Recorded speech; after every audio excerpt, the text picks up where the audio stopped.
Good morning. This is Adam Cole with Grant Park Academy of the Arts, and we're talking today with Mr. Ben Davis, our sax instructor. Ben, how are you doing today? I'm doing great. How are you doing? I'm great. Before we get started, I want to do one thing. I want to say thank you to some friends of ours that help us support what we're doing. Want to say thank you to brassandwinds.com. They're a fantastic place to buy instruments and accessories for brass and woodwind instruments, and they'll take real good care of you. I want to thank them as always for their support. All right, Ben, let's get talking. Cool. If you want to tell me, the first question I'd like to know is how you got started on your instrument. Well, I got started pretty much almost like every other kid that starts. It was band day at my elementary school. And I was really excited about it because I did not want to play the saxophone. I want to play the drums like a lot of kids do. And the whole way to school, my mom was telling me, "No, you're not going to play drums." And I said, "Yes." She did not want to hear it, and I was really excited about playing the drums. And I got to school to band day, and very small school up in North Georgia. And the band director had a bunch of other kids come in and help him. And it just happened my neighbor, a kid that was about, I think he was a year older than me. He walked up to me and said, "You're playing the saxophone." And I said, "No, I'm playing the drums." And he said, "No, you're playing the saxophone." And that was basically it. He pulled me into a room where he was showing other kids, and he made the saxophone seem really exciting to me. I hope he is in sales now, because he even made the neck strap that we use to hold up the instrument seem very exciting. So that was it. I wanted to play drums, but that day he told me I was playing saxophone, and that's what I did. And which saxophone did you gravitate towards? I know there's several. Could you tell us about what are the different kind of saxophones you can play? Well, there's a whole family of saxophones, just like there are voices. You have soprano, alto, tenor, baritone, and bass. There is all that in the saxophone family. There's even sopranino, which is super high, and contrabass, which is super low, and subcontrabass, which is even lower than that. The most common ones are going to be alto and tenor, followed by soprano and baritone. The alto, everybody starts on because it really is the size-wise the easiest for younger people to start with. Though I do have plenty of students that gravitate towards the tenor and they want to start with the tenor. And even though it's a big instrument, kids can usually take care of it. Now, I started on the alto in sixth grade, and then in seventh grade my band director asked me if I wanted to play the baritone saxophone, which is, especially for a kid, is huge. I was a big kid though, and it looked really cool and it sounded really cool. It's a lot lower than you would expect from a saxophone. So I played saxophone. Being a small town, we actually had a marching band in middle school. I was in marching band playing baritone saxophone from seventh grade to 11th grade. When I got into high school, I also played bassoon as well, which is a whole other beast of an instrument. How hard was that transition? I know as a composer that the woodwind instruments, generally, if you play one, you're actually pretty close to being able to play almost all of them. Yes, the fingering system is very similar. If you were to ask me to play, this is kind of funny, I guess. If you were to ask me to play bassoon for you today, I would be a little nervous, but I could do it. If you were to ask me to play oboe, I would Oboe is a different beast, yeah. different thing. Yeah, and English horn as well. They're weird instrument. And also I'm an instrument repairman, and when somebody gives me an oboe to repair, I kind of frown like I'm doing now. Um, but anyway, back to the saxophone. Yeah, I actually So yeah, I played mainly baritone saxophone from 7th through 12th grade. Now I am definitely a tenor saxophone player, and that's the not that I gravitated towards rock and roll saxophone, but it is the saxophone you hear in like old time Bill Haley in the Comets style saxophone. That's the one you hear the most. Huey Lewis. Yeah. Although that guy he mixed in all of them Oh, okay. in their recordings. But yeah, I am a tenor player now. Why is that? I actually stopped playing for a little while after I graduated from high school. And then I heard a John Coltrane record, he was mainly active in the late 50s through the late 60s, and he was a tenor sax player. And I heard his sound, and I instantly thought, hey, I have my friend's tenor saxophone that I haven't played. I'm going to start playing. And roughly a year after that, I was in the middle of jazz studies program at Georgia State. It just hit me really hard. I had to play the tenor saxophone after I heard that. And if you're playing saxophone, are you're talking about being inspired by jazz, and your band in high school was probably geared closer to jazz arrangements of things. Is jazz necessary as a saxophone player, or do you have to like jazz to like the saxophone? Um, I would think you don't have to, though. I would think through playing the saxophone, if not necessarily like it, I think most people are at least going to develop an appreciation for it because it is such a huge part of the history of the saxophone. I had two different teachers in college. One was strictly classical saxophone, which it was originally designed for, was for classical music. And my second teacher, um, all of his students, whether they were classical saxophone majors or jazz, you had to play both because it is such a huge part of the history of the instrument. And I found that I do the same thing with all of my students, no matter their age or their level. I get them going with at least some jazz, and I found that once my students at least hear some jazz, they start to hear how that has influenced other kinds of music.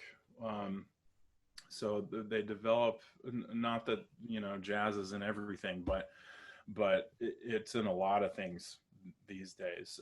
No, I don't think you necessarily have to like it, but it is something I at least go over a little bit with everybody. And I think most people end up at least appreciating it somewhat. Yeah, I had a conversation with a friend of mine who's a scholarly expert on jazz, and we both kind of marveled at when you go back to Louis Armstrong about 100 years ago, and you listen to what Louis Armstrong was doing 100 years ago. Uh, this is something that for us, it's just like water for fish. We just swim around in all the things that Louis Armstrong introduced to music 100 years ago. We just think of as music. We don't think of it as being anything special, but jazz is what changed the way, at least Americans, and by extension the world, the way people played, the freedom they had to take. I mean, there was some of that freedom perhaps in the Middle Ages when bands were, but music had become very stultified and, Yeah. strict up to that point. And Louis Armstrong really opened it all up. And so we don't think we owe a huge debt to jazz or to Louis Armstrong, but really every band you've ever enjoyed on an album, they really owe him almost everything. I totally agree with you. And one interesting thing about him that really, when I was at Georgia State, we had to analyze different solos and listen to different recordings. And you know, saxophonists, especially tenor saxophone players, are always talking about playing modern with a modern sound, meaning playing sort of what everybody, I guess, when people think about jazz, they think, oh, it's them playing all the wrong notes. Uh, well, there's something called rhythmic superimposition, where you're playing a rhythm that kind of doesn't fit. And I analyzed a solo. It was actually a vocal solo by Louis Armstrong called "Hotter Than That" was the name of the tune, and he is doing some stuff on that vocal scat solo that saxophonists are still just trying to do right now. So he was so far ahead of everybody else. He really did change everything.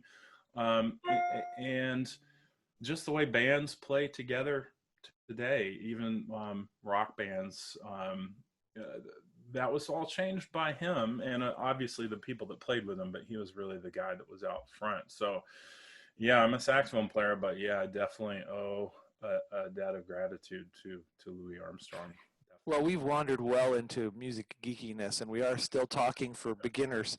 So tell me something. What does the average person need to know about the sax? Maybe the parent with a kid who wants to learn, or maybe an adult who doesn't know if they could even do an instrument.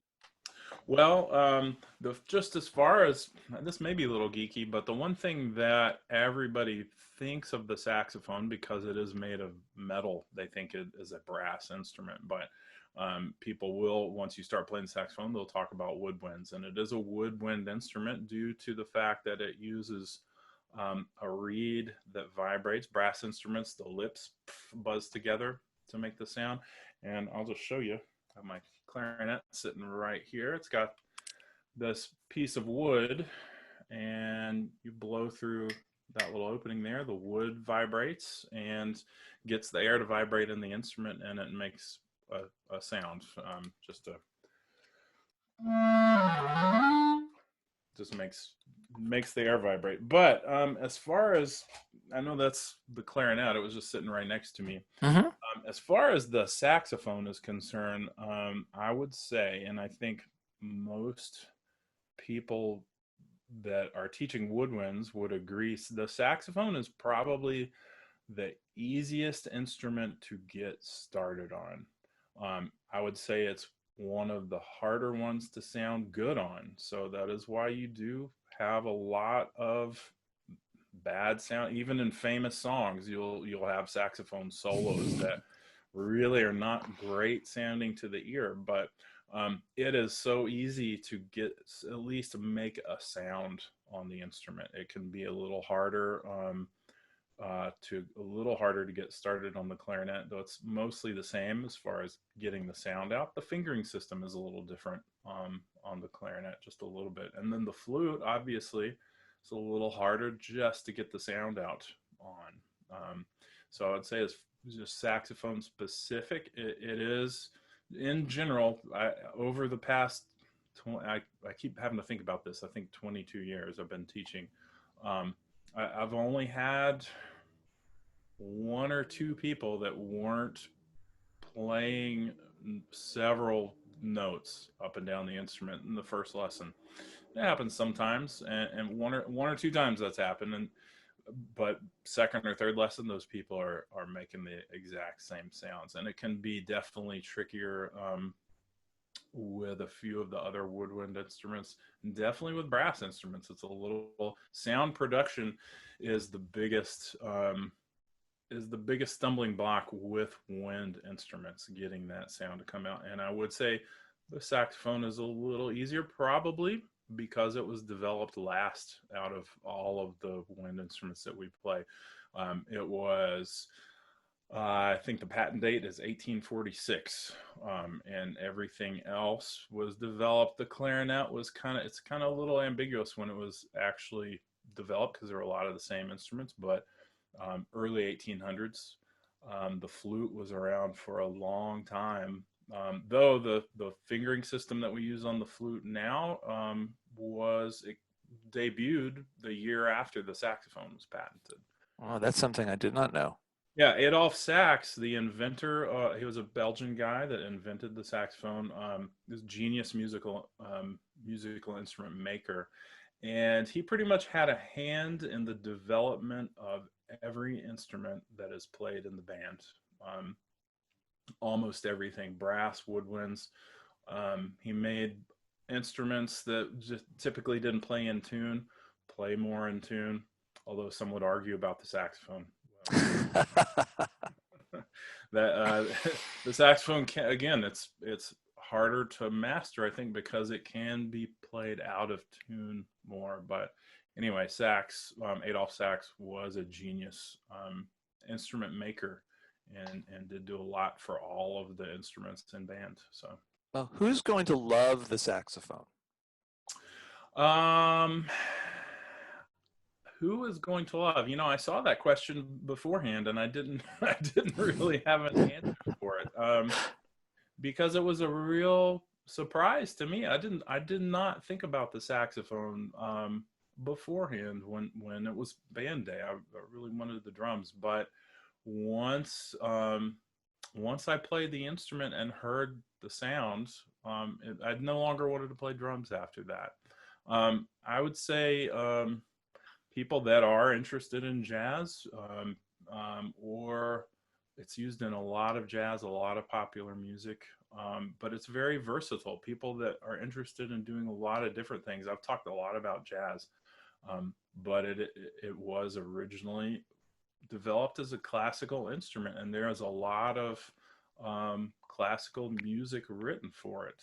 So somebody that is interested in doing a lot of different things. You could say that about any instrument really these days, but the saxophone has a history of doing everything. So I would say, again, somebody that likes a lot of different kinds of music and wants to be involved in different things, I think would really enjoy the saxophone. Well, speaking of lots of different kinds of music, I'd like to hear what kind of music you like, and that could be sax specific, and it could also be music in general.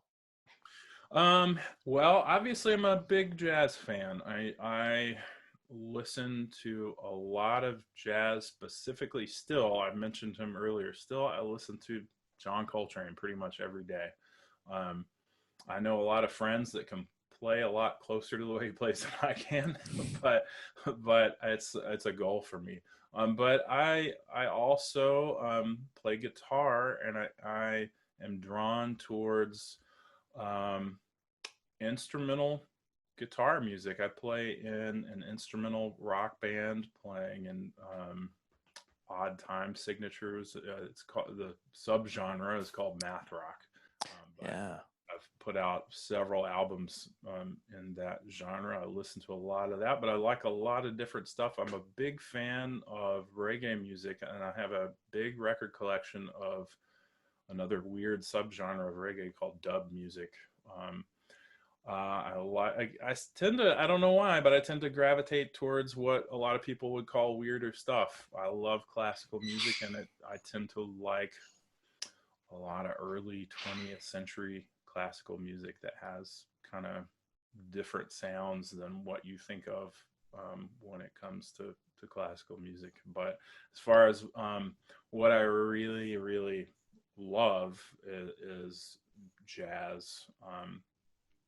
It doesn't have to be necessarily John Coltrane. I listen to a lot of current music, current jazz as well too. But Well, could you play us some jazz?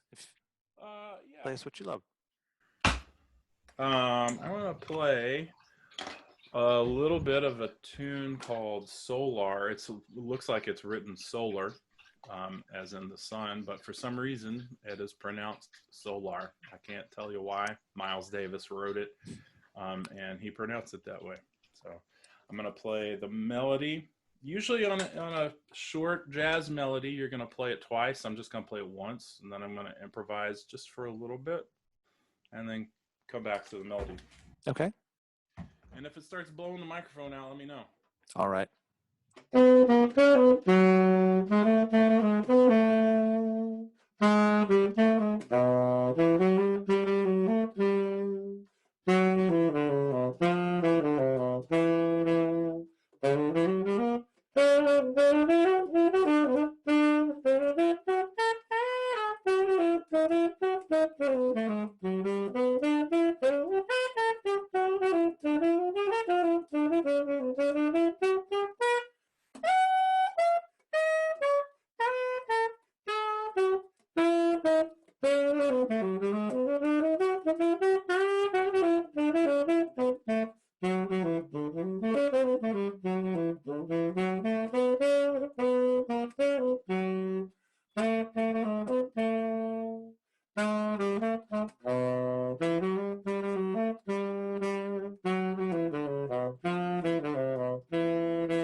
Oh, very nice. I wish I had my keyboard hooked up. I wanted to dive in and play along. That was great.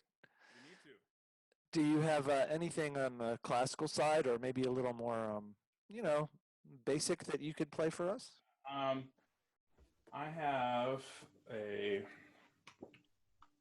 book here called Fairling's 48 Famous Studies. One thing that you will find in the woodwind world is that a lot of music is recycled. So this book that I'm going to be playing just a short excerpt out of, it's under a different title with a slightly different arrangement for clarinet. It's so there are a lot of um, different schools of playing different instruments that kind of recycle the same material. So again, once I did learn how to play the saxophone, and I started to play the clarinet, I thought, well, I've got to learn this you know, whole other canon of music, which to some degree is true, but there are some things that are virtually the same. So this book that I'm playing out of, I use with both high school students and college students and a few middle school students. It is a classical etude book, and I'm just gonna play. This is a slow lyrical piece, and I'm gonna play roughly. Well, I'm just gonna play a little bit of it. Okay.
It That's was beautiful. a lot longer than that. Yeah, so I think that is one of the reasons I do like the saxophone. It is very versatile. A lot of people, and there are different kinds of mouthpieces. There are classical mouthpieces and jazz mouthpieces. I'm definitely playing a jazz mouthpiece, which is geared towards louder music, but I think it's still surprising that I can switch between those two different styles. I think people can be somewhat surprised that people do play the saxophone in that style. And it's one that this particular book, even though I go over it with my students, I practice out of it myself because I'm finding I've been playing out of this book for, I think, sadly, 30 years now. And I find something new all the time. And that's always interesting there's always something else to find. I think that's why some pianists tend to gravitate towards playing a lot of the same pieces. I would think, I'm not definitely not a pianist, but it seems like a lot of people tend to dig new things for themselves out of the music, and I keep doing it with this particular book, and again the clarinet version of it too, which is a little bit different. But Well, will you tell me about your approach to teaching since we've kind of moved in that direction? um, my approach to teaching is, sometimes kids, and I say kids because that is a majority of my students, but I take the same approach with adults. I have several adult students. Um, uh, it's getting the kids into the process of playing first. They're interested in the instrument most of the time, but the act of I start going through things. When I first started teaching, I would have a student perfect a piece, when a piece meaning something maybe a line long. I'd have them perfect it before I moved on, and then I would go on, and then I subbed for a teacher. This is about 20 years ago. I subbed for a teacher, and I was teaching one of his students, and I said, well, how long have you been on this piece? And he said, well, I've been, and the piece was maybe 4 lines long. And I said, well, about 2 or 3 months. Um, and I just thought to myself at that moment, that's absolutely not what I want to do. I want to move my students through as much music as I possibly can, whether it's perfect or not, um, as long as they're having a good time doing it. And at some point, I'm going to stop and say, let's focus on this for a minute. And also, when we're focusing on this, let's go back to that stuff we were doing 3 months ago that I just kind of checked off, and let's see if you can play it. And it turned out they could play it perfectly. And for that reason, at first, sometimes people think I am kind of a slack teacher, because I'll say, yeah, that's good. Let's check it off. But I have found that I always equate it to learning how to read books.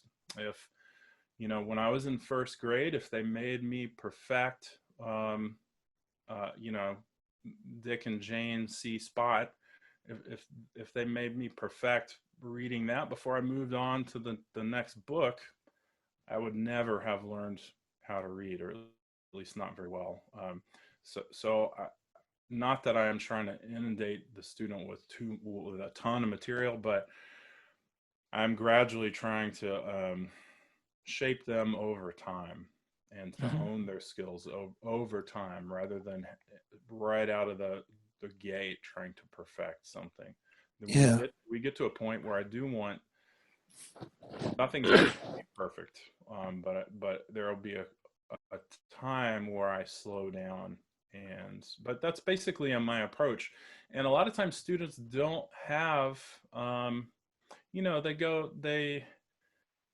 they go to school every day and they do their homework, but when it comes to stuff outside of that, they don't have well, I'm going to do this every day and see that result, and to get them in that habit of doing something daily, and noticing over time that there is a benefit from that. I think a lot of times kids especially don't realize that. I have a lot of kids that just all of a sudden they're like, oh, I can play this. And they see that that's a result of regular, um, not necessarily even practice. I've found that just students that come to the lesson and work in the lesson, can have a lot of benefit, um, from it. But that's just basically my approach. Um, I know there are a lot. There's the legends of music teachers that are frowning and do it again. I'm just not like that. Well, I think there's a place for that. But I think it's important to hone the skill of perfection when it's needed. You need the skill of perfection when you're preparing for a performance. And so if there's a piece, in my case, if my students are preparing for a recital, that's the time I would ask them to get it as good as possible. But for the 3 or 4 months prior, it would just make them miserable to have to be perfect for every single piece. When what they really need is to see their progress over time. So if they're playing a piece fairly well each week or two, and those pieces get harder, then I know they could play those early pieces perfect now. And if I know that and they know that, then why should they have to do that? When the time comes for them to work on their perfecting skill, we can do that together with the skills and confidence they've learned along the way. Yeah, I agree, and also I think perfecting something is a continuum, as well. I think there are going to be different times when you get something something more perfect than it has been in the past. And when it comes to performances in audition specifically, I'm reminded of this. I've and again, not that this is my goal with anyone, but I've had several students that want to get into college and play music. Um, I have one student that comes to mind that was auditioning with a very famous classical alto saxophone piece called the Creston Sonata. And the opening movement is marked pretty fast, and they just really could not play it at that tempo. Um, and I said, well, we're gonna play it 20 to 30 clicks below where it's supposed to be, but you're gonna play it as musically as you possibly can. They got into every school that they applied for, and the people listening to them absolutely knew that they were playing it too slow. But they played it very musically, got into the top bands and everything. Of course, now those people can play that particular piece better than I can because it is something that they focused on in college. Um, but again, I think perfecting something, you can play something incredibly musically and perfect it in that manner. Down the line, you can focus on the technique side of things. This book that I just played out of, I'd have a hard time saying I have it perfected, though I've played each piece several thousand times, I would think.